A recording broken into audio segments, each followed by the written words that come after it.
106.5. Son las 8:34 minutos. José La Luz. Bueno, señores, buenos días. Vamos a ver en qué para todo esto, ¿no? Pero realmente me quedé consternado cuando escuché el audio de la conversación entre Rubén Maldonado y Henry Merán. Eso tiene que aclararse, porque esas personas tienen una garantía de protección de derechos que, a menos que hayan sido ellos mismos que hayan grabado eso y lo hayan tirado para adelante, si le intervinieron su teléfono, además de que son dos ciudadanos en pleno ejercicio de sus derechos civiles y políticos, además de eso son dos parlamentarios. Son dos parlamentarios a los cuales, repito, si le tomaron esa llamada sin autorización judicial y la divulgaron, están cometiendo un crimen de lesa patria el que hizo eso. Un crimen de lesa patria. Por eso provocaron la renuncia de Nixon en el 72. Porque intervino en los teléfonos del candidato demócrata. El escándalo de Watergate. De la campaña, sí, del comando de campaña. Candidato, sí. De la oficina del de candidato. La oficina del se candidato. llama Watergate. Entonces, nosotros no creo que querramos ir para atrás. Que vamos para adelante, ¿no? Y eso yo no lo comparto porque eso es terrible para la institucionalidad. Aquí hay una tradición de ese chivateo sucio y asqueroso de los 12 años de Balaguer, que se entendía en un contexto de Guerra Fría, pero que eso se siga haciendo ahora sin consecuencia, eso es terrible.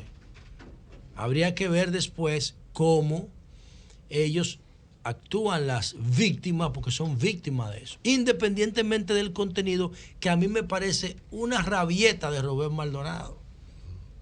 Porque ahí no hay fundamento de nada. Él no le da a Henry Merán ninguna prueba de nada. Él simplemente cree que algo va a pasar y se está desahogando porque está en un proceso de desprendimiento de su partido, de su idea, de su identidad y de toda la vaina. Eso es normal. Pero repito, si es más, es que ningún juez puede autorizar eso tampoco.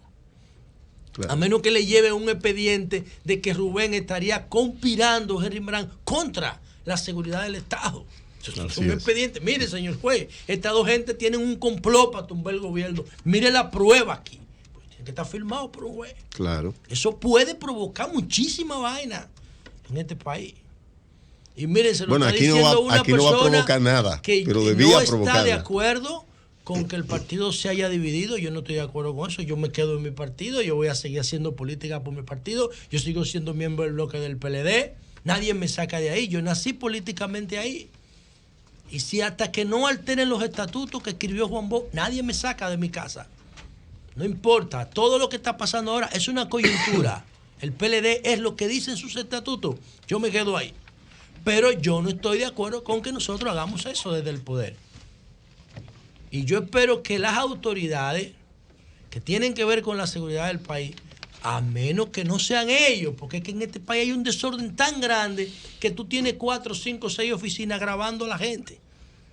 Y sin ninguna supervisión de nada, sin ningún control, pero sobre todo sin ningún tipo de consecuencia. Eso no está bien. No importa quién lo haya hecho, no importa quién lo haya ordenado, no importa quién lo haya filtrado. Eso no está bien. Tampoco hay necesidad de hacer eso. Tampoco hay necesidad de hacer eso. Si el PLD está pensando racionalmente, la mayoría de esos dirigentes, el PLD tiene que saber que la mayoría de esos dirigentes van a volver. Como decía Julio esta mañana, cuando se enfríen la cabeza, van a volver. Eso es lo que dice la ley de Pareto. Van a volver. Solamente el núcleo de Leonel, lo más probable se quede con él, un 20%. Los demás van a volver porque son PLDistas. Entonces, ¿por qué usted lo está persiguiendo de esa manera? De esa manera ilegal, atropellante. esa manera balaguerista que entendíamos históricamente superada ya. Vamos a ver qué pasa, porque también las víctimas de esa intervención tienen un paquete de recursos legales que la Constitución le pone a la disposición. Bueno, por otro lado, miren, impresionante lo que está pasando en el béisbol de Grandes Ligas, que ayer los Nacionales de Washington ganaron su segundo juego, improbable segundo juego, según las apuestas y los expertos y la proyección de los expertos frente a Houston. Y hay un dominicano que ha sido una figura clave en todo este proceso de postemporada de los Nacionales, que es el dominicano Juan Soto, que en estos días cumplirá 21 años. Tuvo que celebrar el pase de los Nacionales a la Serie Mundial bebiendo jugo de uva porque es menor en Estados Unidos. Y ese muchacho está hablando su agente, Scott Boras, de que pudiera conseguir un contrato de $500 millones con él. Un muchacho sin ningún tipo de experiencia de playoff, con un año de temporada de experiencia, está cargando prácticamente ofensivamente un equipo a la Serie Mundial, un equipo que nunca había ido a la Serie Mundial. Y entonces eso es un acontecimiento, una hazaña histórica por la forma en que Juan Soto maneja la presión a la hora de batear.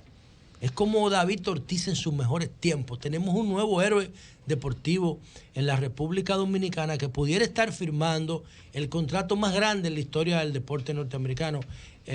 Dijo el gerente de los Nacionales que si Juan Soto quiere $180 millones, hoy se lo dan. Pero que ellos saben que él no va a firmar por eso, porque Juan Soto como novato está bajo contrato con los Nacionales hasta el 2022 o 23, creo. Después de eso es que puede ir a la agencia libre, pero puede recibir una extensión de contrato ahora mismo. Entonces, posiblemente los Nacionales ganen la Serie Mundial porque es muy difícil. Perdieron los Astros los 2 en su casa y ahora van a jugar 3 en Washington. Y los Nacionales nada más tienen que ganar 2 de 3 en su casa para coronarse campeones de la Serie Mundial. Y eso es un gran acontecimiento. Y qué bueno que ahí está Robles, está Fernando Rodney, que lo vi lanzando anoche brevemente. Y ahí está esa superestrella Juan Soto de los Nacionales, que junto con José Altuve en Houston son las dos principales figuras ofensivas de la Serie Mundial que se está jugando ahora. Y por último, yo quiero significar lo siguiente. Con relación al tema de las vacantes que se van a abrir en el PLD, antes de decirlo de la vacante, hoy estamos convocados porque hoy hay sesión. Imagínense lo que va a pasar hoy en la Cámara con eso. Hoy hay sesión en la Cámara que no va a pasar. O sea, no va a pasar en el sentido de que no creo que haya sesión propiamente. Bueno, estamos convocados para las 10, 11 de la mañana hoy. Y ahí va a haber una situación difícil. Además, hay una agenda interesantísima con el presupuesto que ya llegó al Senado hace unas 2 semanas y que tiene que llegar a la Cámara para empezar su discusión. Hay un presupuesto complementario. Ahí veo en la prensa un asunto de un préstamo para el metro.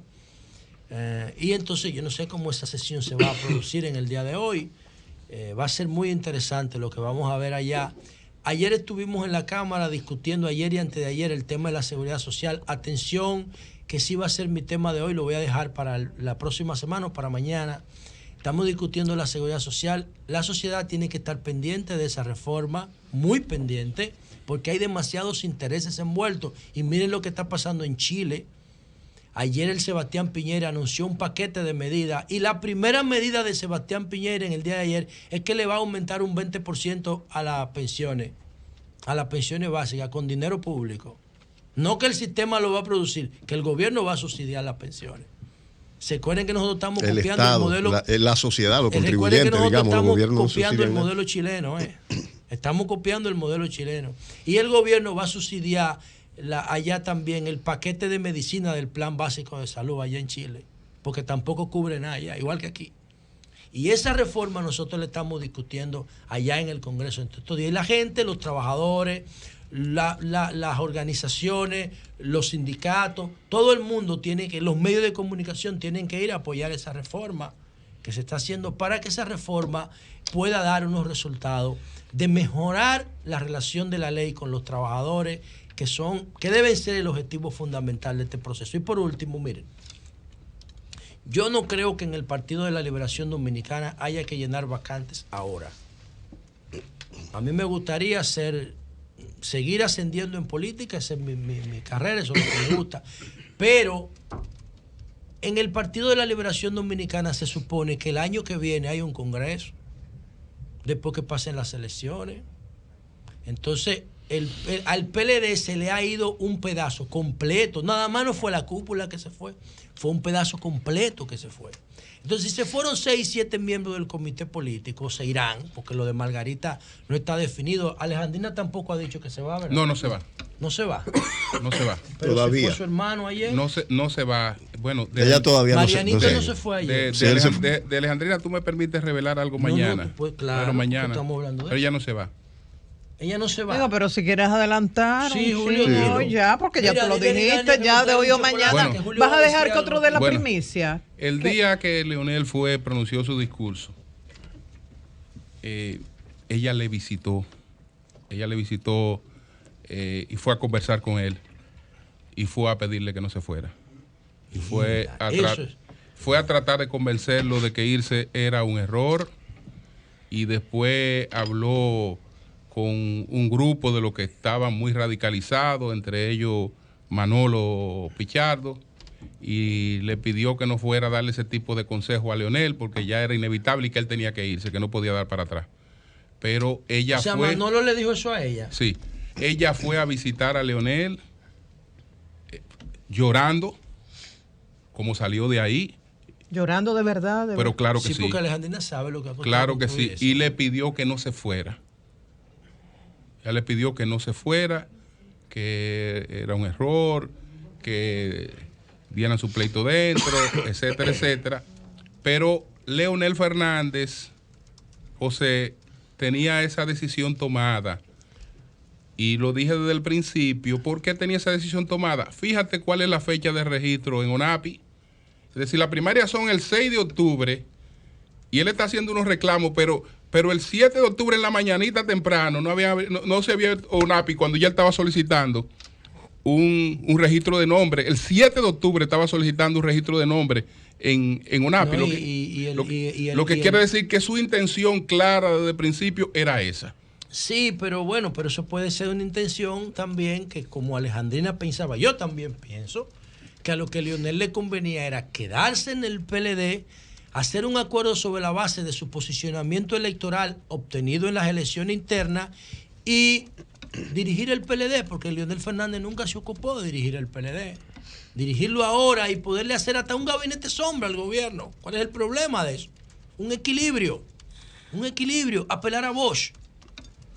Apelar a Bosch, porque él está diciendo que él está haciendo eso por principio. Aquí el máster de los principios políticos es Juan Bosch. Apelar a eso. Pero él decidió irse y empezar de nuevo. Ese es su derecho y uno lo entiende. Ahora, yo lo que digo es que el Partido de la Liberación Dominicana no tiene que estar llenando huecos de manera improvisada. ¿Por qué? Porque el año que viene tenemos un congreso. Y a mí me gustaría que no solo el Comité Central apruebe los miembros del comité político. A mí me gustaría que sea el partido en sentido general que llene esas vacantes. El año que viene, cuando el PLD se recomponga, obviamente, otra cosa, los miembros del comité político son una expresión de su matrícula, de su cantidad de miembros. Entonces, si Leonel se fue con su militancia y con su miembro del comité político y con su miembro del comité central, bueno, pues entonces no hay que llenar vacante, porque se supone que también Leonel se llevó la cantidad de miembros que representaban a esos 6 miembros del CP que se van. Ahora, hay una vacante que es la de Juan de los Santos, que todos sabemos por la situación trágica que se creó la vacante. Esa se pudiera llenar, esa sola, pero los que se fueron, tanto del comité central o del comité político, no hay que improvisarlos ahora. Podemos concentrarnos en ganar las elecciones, en que Gonzalo gane las elecciones y después ponernos a ocuparnos de cosas más personales. Que por eso fue que Gonzalo no le sacó un 20 a Leonel. Porque el PLD todos los PLDistas estaban concentrados en ganar su propio espacio. O sea, a mí nadie me puede explicar a hoy mismo, hoy día, ¿cómo estamos hoy a 24? ¿Cómo es posible que Gonzalo Castillo perdiera a Leonel Fernández en la provincia de Santo Domingo? Lógicamente eso no tiene explicación. No tiene una explicación. Eso hay que buscársele esa explicación. Para mí, desde aquí, lo que yo creo es que los dirigentes se concentraron en ellos primero, a nivel municipal y a nivel congresional. Y si quedaba algo, Gonzalo. Entonces, ahí los PLDistas se pusieron de acuerdo en apoyar a los candidatos locales y dejar su suerte a Gonzalo. Por eso que Gonzalo no gana en la provincia de Santo Domingo. Entonces yo creo que para evitar ese tipo de contrariedades y de dispersiones hay que concentrarse ahora en la candidatura, que hay que hacer un trabajo increíble para impulsarla. Y luego, cuando pasen las elecciones, entonces pensamos en cosas más particulares, como por ejemplo ser miembros o miembros del comité político y del comité central.